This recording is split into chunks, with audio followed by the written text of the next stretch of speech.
Hello hi నమస్తే welcome back to yours TV. నేను Kaveri. So ఇక ఈ ఇండియా అండ్ పాకిస్తాన్ కి వార్ స్టార్ట్ అయినప్పటి నుండి కూడా మనందరికి కూడా ఎన్నో షాకింగ్. అసలు ఈ నరేంద్ర మోదీ సార్ ఎవరైతే ఉన్నారో ఆయన అసలు ఎన్నో సార్లు కూడా వీళ్ళు ఇంత మనకి ద్రోహం చేసిన ఇంత మనం వాళ్ళకి అంటే ఇప్పుడు ఒక ఇండియన్స్ వచ్చి పాకిస్తాన్ వెళ్ళి అయితే ఉండలేము. అదే పాకిస్తాన్ వాళ్ళు వచ్చి మన ఇండియాలో అయితే మంచిగా హ్యాపీగా ఉంటున్నారు.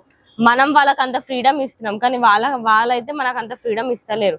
లైక్ ఇప్పుడు నరేంద్ర మోదీ సార్ ఇన్ని రోజుల నుండి కూడా ఇంత చూసి చూసి ఇప్పుడు అట్ లాస్ట్ ఆయన ఈ సిచ్యువేషన్ ఇంతవరకు వచ్చింది కాబట్టి ఇక ఎవరైతే ఈ ఆపరేషన్ సింధూర్ అని చెప్పి ఇది స్టార్ట్ చేసిండో ఇక ఇదైతే సక్సెస్ఫుల్ గా నరేంద్ర మోదీ సార్ కి మనందరం కూడా హ్యాట్స్ ఆఫ్ చెప్పుకోవాలి. ఎందుకంటే ఆయన ఒక అమ్మాయిని వాళ్ళ హస్బెండ్ ని ఒక అమ్మాయి ముందు వాళ్ళ హస్బెండ్ ని చంపేసినందుకు ఆ ఇద్దరు ఎవరైతే లేడీస్ మనకి ఆపరేషన్ సక్సెస్ చేసినారో, సింధూర్ అనే ఆపరేషన్ ని సక్సెస్ చేసినారో వాళ్ళిద్దరు అంటే ఒక లేడీస్ ని అంత ఇబ్బంది పెట్టినందుకు అదే లేడీస్ తోనే ఇప్పుడు ఈ ఆపరేషన్ అనేది స్టార్ట్ చేయించి ఆ ఆపరేషన్ మొత్తం కూడా ఇప్పుడు ఆ లేడీస్ తోనే చేయించి మంచి సక్సెస్ అయితే ప్లాన్ చేసినారు నరేంద్ర మోదీ సార్.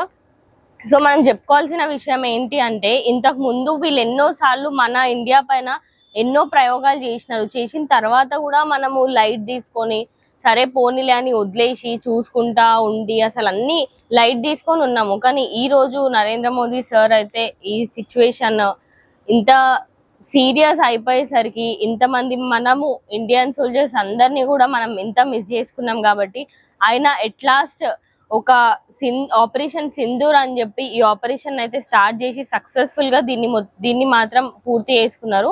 అండ్ ఇదైతే మనం ఒక సక్సెస్ఫుల్ ని మనం అందరం కూడా అచీవ్ చేసుకున్నట్టు చెప్పొచ్చు. అంటే మన ఇండియన్ సోల్జర్స్ ఎవరైతే ఇండియన్ ఆర్మీ సోల్జర్స్ ఎవరైతే ఉన్నారో వాళ్ళు అక్కడికి వెళ్ళి వాళ్ళు అక్కడ ఫైట్ చేయడానికి మనము ఎంతో అంత సపోర్ట్ చేయడం వల్లనే వాళ్ళు వెళ్ళి అక్కడ మన గురించి మన ఇండియా గురించి ఇంత సాక్రిఫైసెస్ చేసి మనల్ని గెలిపించడానికి వాళ్ళ ప్రాణాలని కూడా వదిలేసారు. సో మనము ఈ రోజు కూడా కొంతమంది ఉన్నారు అంటే నేను చెప్పేది ఇప్పుడు ఇన్స్టాగ్రామ్ యూజర్స్ ఫేస్బుక్ యూజర్స్ గురించి. నేను అసలు యాక్చువల్గా టాపిక్ దిగొద్దు, కానీ టాపిక్ నేను ఇప్పుడు ఎందుకు మాట్లాడుతున్నా అంటే ఇంతకు ముందు అలేఖ్య చిట్టి పికిల్స్ అని లేదంటే అగోరి టాపిక్ అని ఇవన్నీ టాపిక్స్ వచ్చినప్పుడు ప్రతి ఒక్క ఇన్స్టాగ్రామ్ ఇన్ఫ్లుయెన్సర్ కూడా రియాక్ట్ అయ్యి వీడియోస్ చేసి పెట్టడం, వాళ్ళని తిట్టడాలు లేకపోతే వాళ్ళని నెగిటివ్ చేయడాలు చాలా విధాలుగా చాలా రకాల వీడియోలు చేసి పెట్టారు. మరి ఈ రోజు ఇండియా అండ్ పాకిస్తాన్ కి వార్ అవుతుంటే మాత్రం ఎవరు ఎందుకు పట్టించుకుంటలేరు, ఎవరు ఎక్కువ రియాక్ట్ అవుతలేరు అంటే అలేఖ్య చిట్టి పికిల్స్ లేదంటే అగోరి ఈ టాపిక్స్ లో మాత్రం అందరు కూడా నెగిటివ్ గా రెస్పాండ్ అయ్యారు, పాజిటివ్ గా కూడా రెస్పాండ్ అయ్యారు, ట్రోలింగ్ చేసిరు, రోస్టింగ్ చేసిరు. అదే ఇప్పుడు ఇండియా అండ్ పాకిస్తాన్ ఈ టాపిక్ వస్తే ఎందుకు ఎవరు పట్టించుకుంటలేరు అంటే మన గురించి అక్కడ వెళ్ళి వాళ్ళ ప్రాణాలు వదిలేసుకొని వస్తున్నారు, కానీ మనం మాత్రం వాళ్ళని కేర్ చేస్తాం. ఇప్పుడు మనం రీసెంట్ గా చూసుకున్నట్టయితే మురళి గారు ఆయన కూడా అసలు మన గురించి ఇంత సాక్రిఫైస్ చేసి అసలు నిజంగా హ్యాట్స్ ఆఫ్ చెప్పాలి. అండ్ నిన్న నైట్ కూడా ఇంకొక జవాన్ వాళ్ళకి మ్యారేజ్ అయి 3 days అవుతుంది, ఆయన వాళ్ళ వైఫ్ ని వదిలేసి వెళ్ళాలి కంపల్సరీ అన్నంత దేశభక్తి ఉన్నందుకు మ్యారేజ్ అయిన 3 days కి వైఫ్ ని వదిలేసి వెళ్ళిపోయాడు. అండ్ ఆ వైఫ్ కూడా అసలు ఆయనని పంపించాలని ఉద్దేశం లేనుండే, బట్ ఆమె ఏం చేయలేక ఈవెన్ ఆమె కూడా ఇప్పుడు ఒక జవాన్ కి వైఫ్ కాబట్టి ఇప్పుడు ఆమె ఆయనని మ్యారేజ్ చేసుకుందంటే ఆమె చాలా ఆలోచించిండొచ్చు. ఆమె ఎలాంటి సిచ్యువేషన్లో అయినా ఆయనని పంపించాలా అని అనుకుంది, కానీ లేదు నువ్వు ఆగిపో అని మాత్రం చెప్పలే. మ్యారేజ్ అయిన 3 days కి కూడా అసలు ఒక కపుల్ మ్యారేజ్ అయ్యి 3 days అంటే వాళ్ళకి ఎన్నో ఆశలు ఎన్నో కళలు ఉంటాయి, కానీ ఇక్కడ ఈ కపుల్ ని చూసుకుంటే మాత్రం వాళ్ళు అసలు మ్యారేజ్ అయిన 3 days కి ఆయన ఆమెను వదిలేసి వెళ్ళిపోవడం, మళ్ళీ నేను రిటర్న్ అవుతా అని చెప్పి వీళ్ళందరికీ కూడా చెప్పి ఆయన పోవడం అండ్ అక్కడనే ఆయన చనిపోవడం జరిగింది. సో ఈ విషయం నేను విన్నాకైతే నాకు చాలా బాధగా అనిపించింది. అంటే మ్యారేజ్ అయిన తర్వాత ఆమెకు అసలు ఆయన వెళ్ళిపోతున్నప్పుడు కూడా ఆమెకి ఐస్ మొత్తం అసలు వెట్ వాటర్ తో ఉండే, ఐస్ మొత్తం కళ్ళలో నీళ్లు ఉండే, బట్ ఈవెన్ దో ఆమె ఆయనని ఆమె స్ట్రాంగ్ ఉన్నట్టే ఆయనకి ధైర్యం చెప్పి ఆయనని ఇంకా కూడా ప్రొటెక్ట్ చేసి ఆయనను పంపించింది. సో నిజంగా అలాంటి లేడీస్ కి మాత్రం హ్యాట్స్ ఆఫ్ చెప్పొచ్చు. ఇంకా కొంతమంది లేడీస్ మాత్రం అసలు పట్టించుకోరు, ఏది కూడా పట్టించుకోరు. అసలు ఈ దునియాలో ఏమైతుంది, ఈ లోకంలో ఏమైతుంది అనేది ఇక వాళ్ళకి అసలు అవసరమే లేదు, వాళ్ళకి అసలు సంబంధమే లేదు అన్నట్టు మాట్లాడతారు. ఇక నరేంద్ర మోదీ సార్ అయితే ఇక్కడ వరకు వచ్చినారు అండ్ ఇప్పుడు కొంచెం బ్రేక్ డౌన్ ఉన్నారు. ఇప్పుడు ఆపరేషన్ సింధూర్ 2 స్టార్ట్ కాబోతుందంట. అంటే ఇది ఇక్కడికే ఇంకా ఎండ్ అయిపోలేదు, జస్ట్ ఇది ఒక బ్రేక్. ఇప్పుడు ట్రంప్ గారు దీంట్లోకి ఇన్వాల్వ్ అయినారు కాబట్టి జస్ట్ ఇది ఒక బ్రేక్ లాగా అని చెప్పుకోవచ్చు.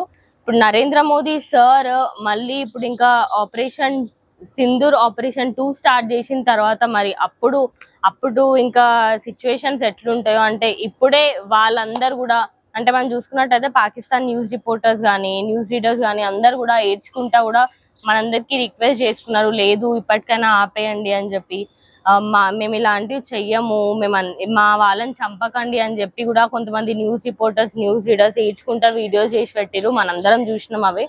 సో ఇక మనం కొట్టిన దెబ్బకి వాళ్ళందరూ అయితే ఇక అక్కడ నుండి ఆర్మీ చీఫ్స్ అందరు కూడా జాబ్లన్నీ రిజైన్ చేసుకొని అక్కడ ఆఫీసర్లు మొత్తం ఇంకా కింద బంక్లలో వెళ్ళి దాచుకోవడాలు ఇలాంటివి చేసిర్రు. ఈవెన్ దో ఇక ఈయన ఎవరైతే చీఫ్ ఉన్నారో అక్కడ మన పాకిస్తాన్ చీఫ్ ఎవరైతే ఉన్నారో ఆయన అయితే వాళ్ళ ఫ్యామిలీని తీసుకొని వెళ్ళిపోవడం జరిగింది. మనం కొట్టిన దెబ్బకి అనుకోవచ్చు ఇక ఇది కూడా. మరి ఈ పాకిస్తాన్ వాళ్ళకి ఇంకా కూడా బుద్ధి వస్తలేదు, ఇంకా కూడా వాళ్ళు బుద్ధి తక్కువలాగానే బిహేవ్ చేస్తున్నారు. అంటే మనం ఇప్పటికీ కూడా మనం చేసిన అటాక్ వల్ల వాళ్ళకి కొంచెమైనా బుద్ధి వస్తుందేమో అనుకుంటే ఇంకా కూడా వాళ్ళు అది ఇది ప్రయత్నాలు చేస్తూనే ఉన్నారు.